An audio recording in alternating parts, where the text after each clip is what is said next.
Hello, what is going on, my friends? Welcome back to another episode of Drain the Kitchen Carnivore Edition.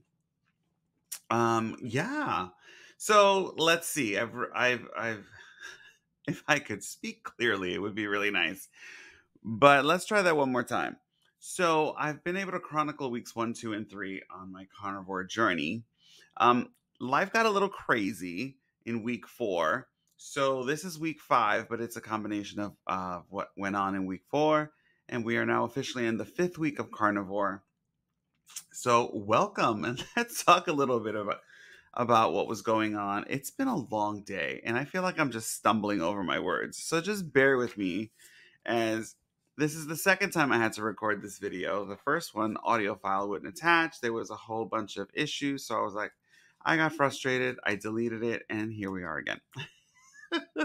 Which is probably a good thing, because I was listening when I was looking back or thinking back to the other video.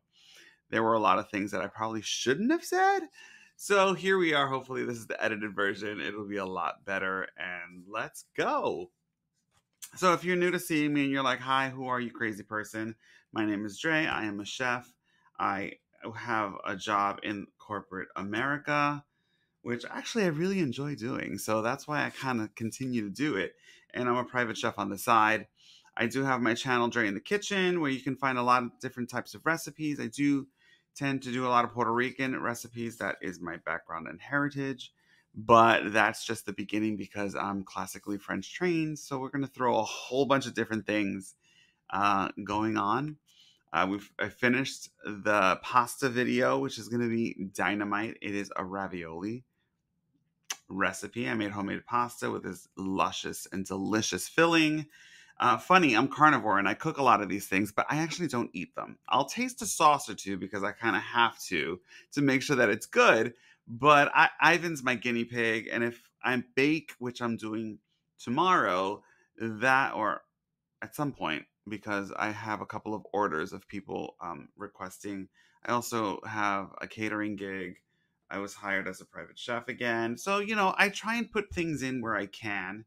My schedule doesn't always allow me to be as busy as I'd love to be, but I think that's going to be amazing. So, I feel it's a privilege and honor when people ask me to cook for them, especially when they are repeat customers. That just speaks high volumes. Once I redo the website and get things going, we'll have some people put in some testimonials, and we'll also have things for a newsletter you can sign up for. So there's a lot of little things that we're working on, but that has nothing to do with carnivore. So sorry. See, this is what happens. It's late in the evening, and my brain, even though it's going, gets a little cookie. Hence why. Oh, you can't see it. It's too close. There we go. I have notes written down on index cards so I don't lose my train of thought. I told y'all, it's always a show when you're here watching me. So, week 5 of carnivore, weeks 4 and 5. Let's talk a little bit about it. So, I'm down 30 pounds. So, that's an average of 6 pounds a week. I think that's freaking phenomenal. To be able to lose that amount of weight that fast is pretty exciting, interesting, scary. Scary in terms of, I thought that I should be losing. I don't know what I thought. When I started this journey, my hope was to no longer be pre-diabetic, was no longer to have high blood pressure, and to kind of just help me with the day-to-day things in life, having the energy to go do things. I know what it's like to be in ketosis, and I know how the body functions in terms of having that incredible burst of energy throughout the day, never really having a lull. The one thing I also did in these first 5 weeks is I don't drink coffee as often as I used to. I love the flavor of espresso, so I have an espresso machine. So I tend to have a double espresso every 3 days. I had one today and I almost wasn't craving it, but it smells so darn good that I was like, screw this, I'm drinking it. So it was amazing. But my coffee consumption has actually reduced because I don't feel the need for it. So if you're new, please make sure you like this video. It'll be quite entertaining. I try to just be myself. Who you see here is who I am away from the camera, because usually there's a double persona. People have alter egos. No, this is me. But I even forgot what I was just saying. I'm telling you, people, it's late at night, but I'm getting this video done. Make sure you like, comment. Please, I love the interactions. And be sure to subscribe to our channel. We're growing, and I want to continue growing, especially in this carnivore space, because I think there's a video that I want to do, and probably when I'm in New York with my sister, we'll do it together, where we're going to go over we're going to review my medical results, because I had blood work done very recently. I don't know if I spoke about it. Maybe I did. But we're going to go over a lot of the myths and misconceptions about what carnivore means. I remember when I started the conversation of I'm going to go all meat, I believe BBBE, which is beef, butter, bacon, eggs. Everyone in my family was like, you can't do that. Your cholesterol is going to go through the roof. You're going to clog your arteries. We'll get into all of that on the next video when I have my sister with me, because we have a lot of ideas about how people think, and it's based on what was once known as fact. There's a lot of things that have demystified all of that. In fact, one of the books that my sister and I are both reading are Lies My Doctor Told Me by Dr. Ken Berry. He is a family physician, and it's funny because as the thing I've learned most about carnivore is that you not only learn how to eat differently, but I decided to turn it into really educating myself, because I grew up with the standard American diet. They always said low fat, low fat, low fat, and lean meat and a lot of vegetables, right? Well, that really wasn't working for me, because I was severely overweight. I was in denial about it, like literally denial. Hold on, let me move this closer so this audio doesn't mess up. But I was in denial about it, and I was okay with that. I think the thing, I don't know. Listen, for those of you who are on carnivore and you're listening to me ramble, put it in the comments, because I think the one thing I've learned is that when you're going through any sort of weight loss journey, yes, you can do a diet. Yes, you can follow points. Yes, you can do whatever. But if you don't work on the psychological aspects, where you're literally doing the hard work mentally, that's where the true, I think for me, that's where it was the wake up call. It was the realization that, what's my relationship with food? What's my relationship with alcohol? What's my relationship with why do I do these certain things? And BetterHelp, this is not sponsored, but BetterHelp actually helped me. I felt that, coming out of COVID, coming out of all these things, I needed somebody to talk to help guide me through certain things. And BetterHelp was just there for me. And through it all, I think why, especially because I started, I think, right at the beginning of, right before my carnivore journey began. Hang on, I need some more. This is just unsweetened iced tea. I drink about a gallon and a half of water a day, but I love unsweetened tea. It's just one of my favorites, with lemon, just a little lemon. But it was the relationship that I had to really understand. If I was stressed out before I started this, I'd have a glass of wine or two. If something wasn't going right, I'd be like, okay, cool, let's just eat. I don't think I was a binge eater per se, but I was a nighttime eater. So I've been journaling every single day. And through those journal entries, I started questioning and writing down, well, how was I feeling when such and such happened? And it would always go back to, oh, I'll just have a glass of wine. So I guess you could say I was sort of just putting a band-aid over it instead of actually dealing with it.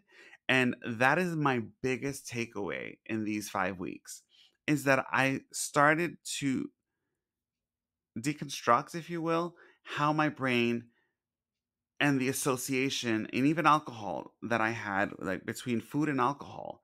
And it's been an eye opener. I've actually really, I think I have a whole new appreciation for certain things.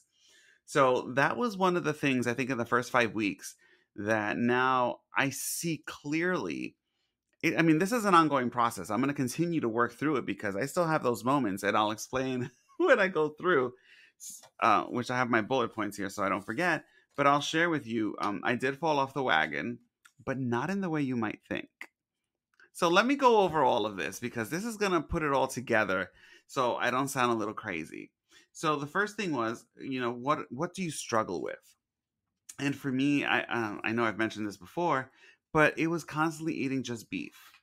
Like, listen, I love myself some. Listen, I've got ribeyes, I've got New York strips, I've got fillets, I've got T-bones, which is the strip and the fillet. My freezer individually vacuum sealed, ready to go whenever I need it. I was a little tired of beef, so I went to chicken. Maybe some ground pork. Oh, I made these great little. Okay, so we'll talk about that later. But I made these great little breakfast cups. Fantastic. I will record a video for that. And as when I realized that I could have a combination of different things, you just have to. So this is the only thing. If you're going to eat different kinds of meat, you've got to watch your fat intake, because if you eat seafood like I did the other night, I went out with my boss and some coworkers. They were eating stuff I couldn't eat. We were at a sushi bar, so I just had fish. But then they had this beautiful beurre blanc, which is a butter sauce. Oh, heaven! I was drinking the thing. It was so darn good. But that's one of the struggles. So that ties into, someone asked me, well, you travel for work, so how do you stay carnivore? It's you got to find the balance. I always go to Bonefish Grill where I can get my steak. They already know I get a side of butter. My hotel that I stay at regularly, they know me. It's always steak with a side of butter. They have these great little salted butter balls. I know, but they're fantastic. They're like perfectly salty, not too much. Oh, and they make them homemade. It's just fantastic. But if you can find a routine or a way, and I also stop at here. We have Wawa gas stations. I don't know where you're. In fact, tell me where you're watching from, because I want to see how vast this video can have reach. But Wawa's, you can get hard boiled eggs. So I was in between visits one day, and they were like, "Hey, we're gonna have to skip lunch because we're running behind schedule." So I was like, "All right, cool. I'm just gonna go to the gas station. Two hard boiled eggs. I was good to go." So you've got to find what things that work for you, and then just it's a day to day thing. You figure it out as you go. I mentioned my blood pressure was normal. So I consulted my doctor before I started this journey, and he is my go to. We are now going to have a week off of blood pressure medicine because it started to get a little low. And he was like, okay, so just stop it. Because I take blood pressure in the morning. In fact, this is my little reader, a little cuff link. I do it in the morning and I do it at night. So I was sending him reads every single week. He goes, okay, stop it. Don't use it for the week, and let's see how it goes. So for me, of course, I always say if you're going to do something, consult your physician. Make sure that you're doing it the right way. I don't want anyone to just stop their meds cold turkey. They could have some side effects and consequences. So please consult your physician. The other thing I was doing, which was driving me bananas, is bananas. I have bananas. I have to make a banana bread for Ivan. But I was getting on the scale every single day, and I was staring at that damn number, and I was getting frustrated because what I noticed is sometimes the number doesn't move. And then I put on these pair of jeans that used to be tight on me, and now they're loose. So I said, you know what? Screw the scale. I'm going to let my clothes tell me how I'm feeling and how the body is starting to change. And when I tell you I put these jeans on, I just pulled them off. That would have been able to happen. So the scale might say 30 pounds, but the inches that I'm losing, and I have been taking pictures every single week in front of a mirror, which I am deathly like traumatized of taking pictures of myself, but I'm doing it because I want people to see the progress when I get to where I want to get to. So the inches are definitely happening. So don't always listen to the scale. The scale is great in the very beginning because you drop that first 25, 30 pounds and you're like, whoa. But the inches that start to go off, because remember, when you're in ketosis, your body's burning fat for fuel. So very, very cool. Cheat days.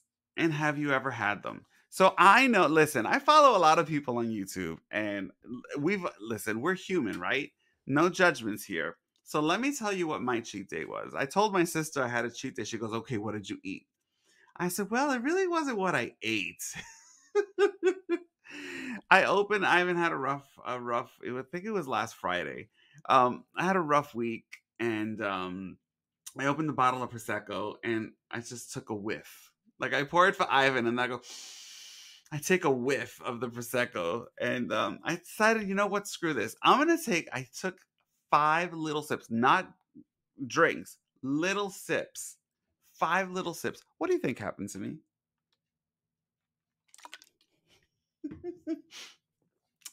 Within 15 to 20 minutes, I was buzzed. And I'm sitting on the sofa scrolling TikTok and writing back to some people. I was so buzzed from 5 little sips. 5 sips. I was dying. I laughed so hard. So that was my cheat day. I was like, the Prosecco smelled so delicious that I was like, I just have to have a sip, just a little sip. I got buzzed. So I was like, yeah, no, I'm not doing that again. But that was my cheat day. And I was like, you know what? Life happens, just whatever. I just went right back to carnivore, and it was such a small amount. But just know that when you consume alcohol, your body, your liver has to actually process that before it can do all the other things, which is the reason why they say you shouldn't drink when you're on carnivore, because you need your liver to work optimally. So that's what I'm doing. But I still laugh about it because Ivan looks at me. He goes, "You've never been that like lightweight," and I said, "Well, I didn't realize it, but that's what happens when you don't drink for a while." So that that's that's what happened. So someone asked me, how am I feeling? I love the way I feel. Before I started this whole journey, I suffered insomnia. Like, you could text me at 1 o'clock in the morning and I'd still be wide awake. Of course, I'd probably be on YouTube watching a video or something on Netflix, and I'd be up. Now, my body about 9:30 is starting to shut down.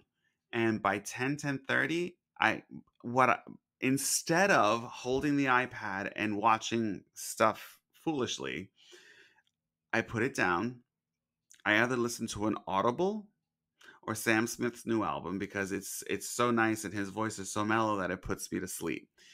And or I have the app is called Insight Timer, and there's a couple of meditations that I listen to, and that knocks me out. So I no longer suffer that insomnia. And the stranger part is, I'm not a morning person. Don't look at me. Don't talk to me. I'm up at 7 o'clock in the morning. I'm like, who the hell is this person? I've never gotten up that early without an alarm clock. My body wakes up like 3 to 4 minutes before the alarm goes off, and I laugh every time. But that's what carnivore has done to me. Not so I'm no longer pre-diabetic, which is phenomenal. So in addition to all those great things, I went and had some blood work done. The results came in. So we'll talk about the results next week because they were seriously eye-opening. My blood glucose is finally under where it was pre-diabetic, so that's a huge win. My triglycerides that were always skyrocketing are within normal range. And again, we'll talk all about that when I have my sister in front of me because she'll give the medical insight behind that and all of that. But I was excited. Yes, my cholesterol went up. My doctor's like, that's what happens. You lost weight so fast, your body's adjusting. And then we're going to get into the LDL, the HDL. I'm going to see my doctor. I'm flying to California. And I know my doctor's in California. I refuse. I love this doctor. He is phenomenal. And I can't. I just, no. I love him so much that I do fly back to California for doctor's appointments. But he's that amazing. Could I find somebody here? Absolutely. Do I want to? No. So we're moving right along. So, will I continue on this journey? I think so. As I continue learning how to figure out what I'm going to do, how I'm going to eat, where I'm going to eat, finding different ways to do things and different ways to cook steak, different sauces to make. Um, the one thing I love the most is that I love butter. I've always loved butter. It just is amazing. And as long as I think I'm going to teach people how to make a beurre blanc in a video, because once you learn how to make a beurre blanc, you can modify it, you can change it, you can do so many things. But my sister and I, we like, if I make scallops with a beurre blanc, what we do, I love to say it, a beurre blanc, you will literally drink it, and we kind of do. So I always make extra because we literally, it's just that kind of good. Like, it's just so tasty. You've got savory, you've got tangy with the vinegar. Oh, I want to have a moment to the beurre blanc. Can't wait. So I'm traveling soon. and I'm heading to New York to see my sister, and I'm bringing my camera. So we're going to record there. We'll probably cook. We'll probably do a lot of different things, and we'll be completely carnivore while we're there. It's going to be exciting because one, I miss New York. Two, you can get you can get a lot of products in New York readily and easily that I cannot find here in Central Florida. So I'm super excited about that. But while we continue chronicling this journey, and I constantly speak to my doctor. Like we're literally weekly back and forth with results of blood pressure and just Q&A, different questions. He's monitoring things. Let me know what your questions are because I want to be able to compile a list to have ready for my sister of anything medical that she can provide, possibly. She's not here to diagnose anybody, but anything to clarify perhaps or to bring some more information to. Like when you start researching carnivore and just Google it, carnivore and enter whatever word you're looking for. You're going to come across a lot of people, a lot of videos, a lot of testimonials, a lot of articles. And I love reading medical journals like that. I love it. So when my sister was like, we're literally always reading things, trying to find information just to educate ourselves. And for me, the body's going through a transformation. Tomorrow I'll take an updated picture and I want to know physiologically, like what the body goes through and how things work, because it just makes me feel better knowing that carnivore is actually helping me. Who knew that eating meat, consuming fats, would make you healthy? But for me, it has.